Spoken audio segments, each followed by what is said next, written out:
Nous sommes devant l'Opéra de Nice, construit en 1789, l'année de la Révolution française. Cette vidéo ne raconte pas cette histoire. C'est pas toujours facile de faire une vidéo pour Monsieur Astor. Donc, en fait, on a eu plusieurs idées et on va vous les exposer. Du coup, on a d'abord pensé aux arènes de Cimée.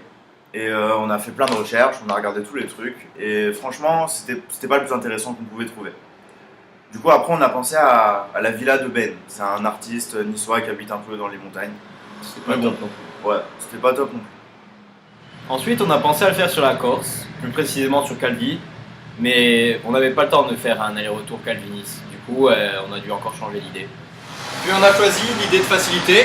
On a voulu le faire sur la station d'essence en bas de chez moi, c'était pratique, on pouvait le faire d'ici. Mais bon, on s'est dit que quand même, fallait pas exagérer. Fallait trouver un sujet qui avait un peu plus de potentiel.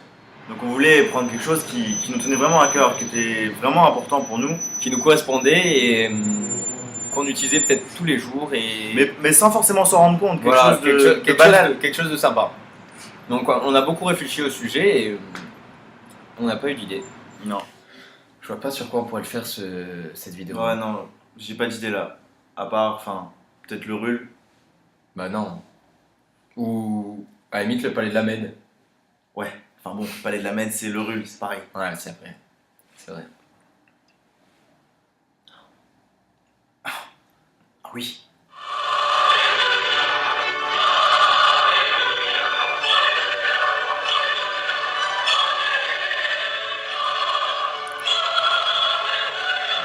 L'arachide, ou Arachis hypogea, également appelée cacahuète, ou pistache de terre au Québec, ou encore cacahuètou en Corse, est originaire du Mexique et d'Afrique. Elle est cultivée dans les régions tropicales. Il faut savoir que les plus vieux spécimens ont été retrouvés et seraient datés de plus de 7600 ans. Nous sommes aujourd'hui avec Manu Claire, producteur mondial de cacahuètes, et qui va nous parler de son métier. Alors, l'arachide est une plante pérenne à fruits jaunes de 20 à 90 cm de hauteur. La production mondiale d'arachides non décortiqués s'est élevée à 36 millions de tonnes en 2003. Très bon business, mon ami. Celle des plus grands producteurs, c'est-à-dire la Chine et l'Inde, en représente 59%. Sans compter les nombreuses dérivées telles que le beurre de cacahuète, qui est une petite pâte onctueuse et légèrement craquante avec des petits morceaux de cacahuète. Eh ben, c'est bien intéressant tout ça, Manu, mais il faut aussi parler des allergies. En effet, l'allergie à l'arachide est une des allergies les plus aiguës que connaît notre société. Et la prévalence de cette allergie est de l'ordre de 1% de la population.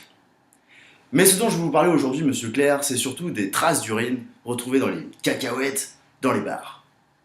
En effet, cela s'explique par le fait que les 80% des clients qui sont dans les bars, après être aux toilettes, ne se lavent pas les mains. C'est bien dommage. Et du coup, il y a de l'urine sur les cacahuètes, donc les amis, lavez-vous les mains quand vous mangez des cacahuètes. Mais les cacahuètes Ne doivent pas pour autant être mises à l'écart, car elles sont sacrément bonnes. Cette vidéo vous a été présentée par Monsieur Elisha Cohen. et monsieur Manu Claire, créé spécialement pour monsieur Astor.